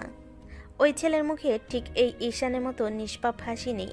মুখের গঠন ভিন্ন, চেহারাই অন্যরকম ভাব, একটা দুষ্টু বেপরোয়া উপস্থিতি। আয়শার হাত কাঁপতে লাগলো। আয়শা ফিসফিস করলো, এটা তো সে না, এই ঈশান না। তাহলে আমি এতদিন ধরে ভুল মানুষের কাছে প্রতিশোধ নিচ্ছি। তার বুকের মধ্যে হঠাৎই কেমন যেন ঝড় বয়ে গেল, শ্বাস ভারী হয়ে উঠল। সে আবার ফোন করলো। রাশেদ ভাই, তুমি নিশ্চিত লিমা যে ছেলেটাকে ভালোবাসতো এই ছেলেটা? হ্যাঁ ম্যাম, এটা তো লিয়ার পাঠানো ছবি। ওই ছেলেটার নামও ঈশান। ও খান গ্রুপ কাজ করতো, কিন্তু ও এখন দেশের বাইরে। লিমা মৃত্যুর আগে আমাকে বলেছিল আপনাকে দেখাতে।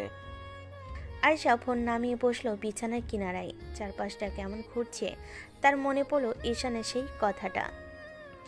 আমার ওখানে আরও 2টা ঈশান ছিল। আমি আমি কি ভুল মানুষকে শাস্তি দিচ্ছি, যে কিছুই জানে না, যে আমাকে ভালোবেসে ফেলেছে, যে শুধু আমার? তার চোখের কোণে ভিজে উঠল, কিন্তু সে হাতের পিঠ দিয়ে পানি মুছে ফেলল দ্রুত। না, সে দুর্বল হবে না, কিন্তু বুকটা যে আজ আর শক্ত থাকতে পারছে না। সে ছবি আবার দেখলো, বারবার দেখলো। এটা স্পষ্ট, এই 2 ঈশান এক মানুষ নয়। আয়শার কণ্ঠ ভেঙে গেল নিজের সঙ্গে। আমি তাহলে কি করেছি? তার মাথার উপর যেন আকাশ ভেঙে পড়ল। রাতের ঘর অন্ধকার, দরজা আধো খোলা, বাতাসে অদ্ভুত নীরবতা। ঈশান দরজা বন্ধ করে বেরিয়ে যাওয়ার পর আয়শা বোকার মতো দাঁড়িয়েছিল অনেকক্ষণ। তার চোখে বারবার ভেসে ওঠে ঈশানের শেষ কথা। তুমি সফল হয়েছ। সত্যিকারের ঈশানকে কষ্ট দিতে না পারলেও আমাকে ঠিকই কষ্ট দিতে পারছো। সেই কণ্ঠের ভাঙন তার বুকটা যেন ছিঁড়ে ফেলছিল। তারপর সেই ছবি পেল আর বুঝলো সে ভীষণ বড় ভুল করেছে। কিন্তু তখনই খেয়াল করলো ঘড়িতে রাত 1:45 আর ঈশান নেই। সে বাইরে বেরিয়ে বাগানে দেখলো নেই। রান্নাঘর ফাঁকা, বারান্দা ফাঁকা। মোবাইলে কল দিল, বন্ধ। আয়েশার বুক দম বন্ধ হয়ে আসলো। কই গেল ঈশান এই রাতে? আমি কি বলেছিলাম? আমি কি করে ফেলেছি? আয়েশার কান্না চলে এলো। সে বিছানায় ঠাস করে বসে পড়ল। চোখের পানি থামতে চায় না। রাত কেটে গেল, একটু ঘুম আসেনি। চোখ শুধু গরম, ক্লান্ত শরীর, মন অস্থির। সকালে আরশা ফ্যাকাশে মুখে অফিসের দিকে রওনা হলো। চোখ লাল, নিদ্রাহীন, কিন্তু তবুও চেষ্টা করলো নিজেকে শক্ত দেখাতে। অফিসে ঢুকতেই সবাই তাকে সম্মান দিয়ে সালাম করলো, কিন্তু সে কারোর উত্তর দিল না। তার মাথায় শুধু একটাই প্রশ্ন, ঈশান কই? ঠিক 5 মিনিট পর তার সামনে সেই মানুষটা এসে দাঁড়ালো। ঈশান, চোখ লাল, মুখে দাড়ি উঠেছে হালকা, চোখের নিচে কালো দাগ, শার্ট কুচকানো, হাতে একটা খাম। আয়েশার বুক ধরফর করে উঠল। আয়েশা দৌড়ে এগিয়েছে। ঈশান, তুমি কই ছিলে সারা রাত? ভয় পেয়েছি আমি। তুমি ফোন ধরোনি কেন আমার? ঈশান একটু পিছিয়ে গেল, চোখে কেমন যেন শূন্যতা।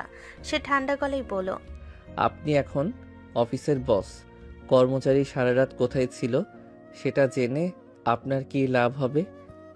ঈশান, আমি তোমার... এই নিন, এটা আমার রেজিগনেশন লেটার। আমি আর চাকরিটা করতে চাই না। কি রেজিগনেশন? তুমি কেন? আমি তো... আমার কোনো ব্যাখ্যা দরকার নেই ম্যাম। আপনি যাই করেন সেটা আপনার ইচ্ছে, কিন্তু আমি আপনার স্বার্থের জন্য আর নিজের অনুভূতি পিষে কাজ করতে পারবো না। ঈশান, একবার কথা শোনো। শোনার মতো কিছু নেই ম্যাম। আপনি যা করেছেন তারপরে আমার কিছু বলার নেই। সে পেছন ফিরে চলে গেল। আয়শা দাঁড়িয়ে রইল স্থির হয়ে। মনে হচ্ছে বুকটাকেও পাথর দিয়ে চাপা দিয়েছে। মনে মনে শুধু একটাই কথা, আমি সত্যিই ভুল মানুষকে শাস্তি দিলাম, আর যার কোনো দোষ নেই তাকে ভেঙে ফেললাম। ঈশান অফিস থেকে বেরিয়ে ধীরে ধীরে হাঁটছিল। মাথা নিচু, কোনো শব্দ নেই, শুধু একটাই অনুভূতি, বুকের ভিতর কিছু একটা ভেঙে পড়েছে। বাড়ি গেট খুলতে মা দরজায় দাঁড়ানো।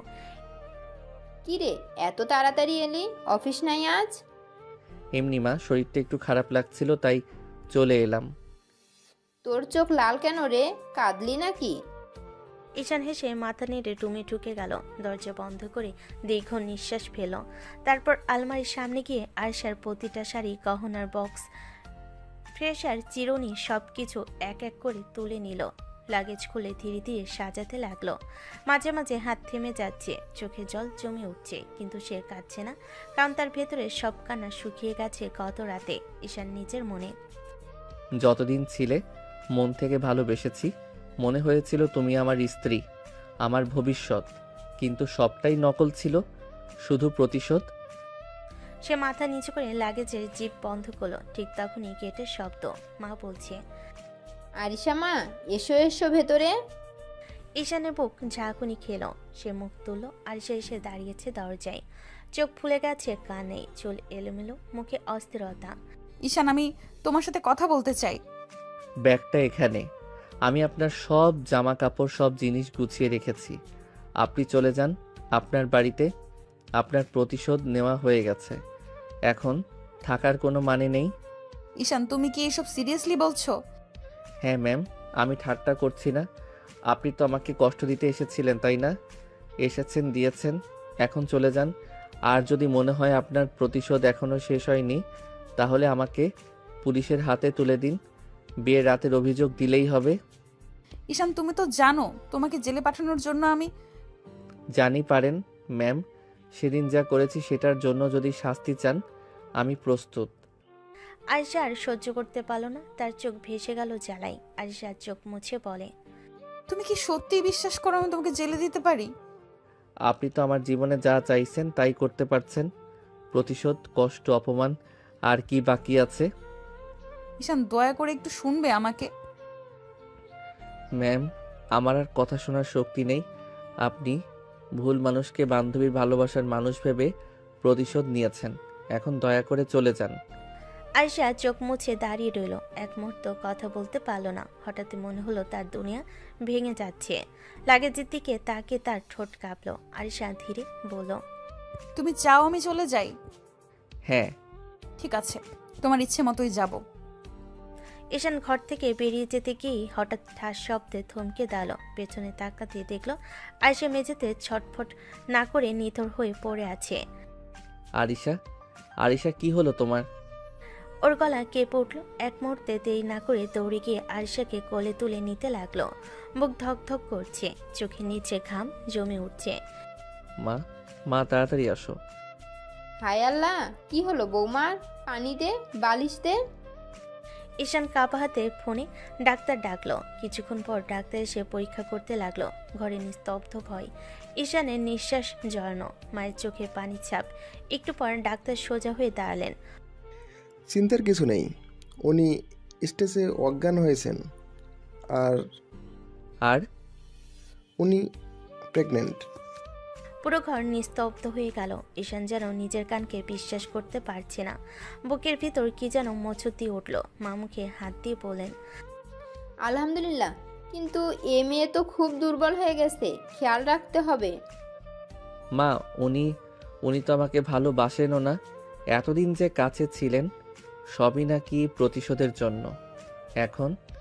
এখন কি উনি আমার সন্তান রাখবে? বাবা, মায়েদের মন কেমন হয় জানো? মা হওয়ার খবর শুনলে তাদের কঠিন মনও নরম হয়ে যায়। আরিশা ভুল বুঝে থাকতে পারে, কিন্তু মেয়েটা খারাপ না। তুমি ওকে সময় দাও। তুমি আমাকে ভালোবাসো না জানি, কিন্তু আমি কি পারবো তোমাকে ছাড়া থাকতে? আমাদের সন্তানকে ছাড়া থাকতে? তুমি কি রেখে দেবে তাকে? তার গলা ভারী হয়ে গেল। ঘরটা নিস্তব্ধ, কিন্তু এই নিস্তব্ধতার ভেতরেই এক নতুন ঝড় উঠেছে। ভালোবাসা, ভুল, অপরাধবোধ আর একটা নতুন প্রাণের টান। আরিশার চোখ দুটো ধীরে ধীরে নড়ল। চোখের পাতা কাঁপতেই সামনে দেখা গেল ইসরাতকে, চোখে দুষ্ট হাসি, মুখে অদ্ভুত উচ্ছ্বাস। ভাবি, অবশেষে জ্ঞান ফিরল। একটা খবর বলি, তোমাদের নতুন পুস্কু আসতে চলেছে। আরিশা হতবাক হয়ে তাকিয়ে রইল। মনে হলো কেউ তাকে ধাক্কা মেরে অন্য জগতে ফেলে দিয়েছে। কি বললে তুমি? আমি ডাক্তার বলেছে তুমি মা হতে যাচ্ছ ভাবি। আরিশার চোখ বড় হয়ে গেল। বুকের ভিতরে কেমন যেন টনটন করছে। কিছু বলার আগে ইসরাত আর ঈশানের মা দুজনই বলল, আমরা বাইরে যাচ্ছি, তোমরা দুজন কথা বলো। দুজন রুম থেকে বেরিয়ে যেতে ঘর নিস্তব্ধ হয়ে গেল। শুধু ঈশান জানালার পাশে দাঁড়িয়ে গম্ভীর ও চুপচাপ। আরিশা ধীরে ধীরে উঠে বসলো। পরক্ষণেই চোখ ভিজে উঠল। সে বিছানা থেকে নেমে ঈশানের দিকে এগিয়ে গেল। একটুও দেরি না করে তাকে জড়িয়ে ধরল। ঈশান, প্লিজ আমাদের সন্তানের কথা ভেবে আমাকে ক্ষমা করে দাও। আমি ভুল করেছি, ভুল বুঝেছি, তোমাকে কষ্ট দিয়েছি, প্লিজ আমাকে ক্ষমা করে দাও। তার কান্না ঈশানের শার্টে ভিজে যাচ্ছে। ঈশান প্রথমে কিছু বলল না, শুধু নিঃশ্বাসটা ভারী হলো। আরিশা আরও শক্ত করে তাকে ধরল। কি করলে তুমি? আমাকে ক্ষমা করবে বলো, আমি সেইভাবেই ক্ষমা চাইবো। তোমার পায়ের কাছে বসে থাকবো, যদি লাগে তো তোমার পাও ধরবো। শুধু বলো প্লিজ ঈশান। সে সত্যি নিচু হয়ে ঈশানের পায়ের দিকে হাত বাড়াতে গেলে ঠিক তখনই ঈশান দ্রুত তাকে থামিয়ে দিল। দুহাতে আরিশাকে ধরে দাঁড় করালো। তার গলা কাঁপছে, চোখ লাল। আর কখনো এসব বলবে না। ক্ষমা চাইলেও নিজের সম্মান হারিয়ে নয়। কিন্তু আমি তো তোমাকে আঘাত করেছি। তুমি আমাকে আঘাত করেছো ঠিক, কিন্তু তুমি আমার স্ত্রী আর আমার সন্তানের মা হতে চলেছ। সেজন্য তোমাকে কখনো ওইভাবে নিচু হতে দেব না। তাহলে আমাকে ক্ষমা করলে? আমি চেষ্টা করছি আরিশা। তোমার ভুলকে ক্ষমা করার আগে তোমাকে আবার বিশ্বাস করতে শিখতে হবে আমাকে। 1 বছর কেটে গেছে। ঈশান আরিশার সংসার এখন সম্পূর্ণ। তাদের ছোট্ট বেবি আরিয়ান দুধ সেবনে ব্যস্ত, আর দুজনের ঘর জুড়ে যেন নতুন কোমলতার গন্ধ। রাতে বেবিকে ঘুম পাড়িয়ে আরিশা আস্তে করে ঈশানের কাঁধে মাথা রাখলো। কিছুক্ষণ চুপচাপ থাকার পর ধীরে ধীরে দু হাতে তাকে জড়িয়ে ধরল। জান, তুমি কি আগের সব এখনো মনে রেখেছো? আরে না রে সোনা, ভালোবাসার মানুষের উপর রাগ করে থাকা যায় নাকি? আমি তো অনেক আগেই সব ভুলে গেছি। কবেই ক্ষমা করে দিয়েছি। আয়শার চোখে মায়া আর অপরাধবোধ মিশে একটা অদ্ভুত ঝিলিক। সে আরও কাছে সরে এসে গলায় মুখ লুকিয়ে বলল, তাহলে আজ আমাকে একটু আগের মতো ভালোবাসো না? স্বরে লাজ লজ্জা, মুখে উষ্ণতা। এমন কথা সে কমই বলে। ঈশানের চোখের ভেতরে যেন আলো ঝলমল করে উঠল। সে আরিশাকে বুকের মাঝে টেনে নিল। শুধু একটু? আমি তো তোমাকে প্রতিদিন আগের থেকেও বেশি ভালোবাসি। কথা বলতে বলতে হঠাৎ দুহাতে তাকে কোলে তুলে নিল। আয়শা লজ্জায় মুখ তার বুকে লুকিয়ে ফেলল। এই নামাও, কেউ দেখবে। কেউ দেখলেও সমস্যা নেই। সবাই জানে আমি আমার রাগী বসকে ভালোবাসি। এভাবেই তাকে কোলে করে রুমে নিয়ে গেল। বিছানায় আস্তে করে শুইয়ে দিল, যেন কোনো কাছের জিনিস রাখছে। তারপর ঝুঁকে এসে গালে ঠোঁটে কপালে একটার পর একটা আদর। আমি তোমাকে খুব ভালোবাসি আমার রাগী বস। আমিও তোমাকে খুব ভালোবাসি ঈশান, এখন চিরকাল। ঘর ভরে গেল তাদের নিঃশ্বাসে, ভালোবাসা আর শান্তির উষ্ণতা, যেখানে আর অভিমান নেই, শুধু দুজন আর তাদের ছোট্ট পৃথিবী।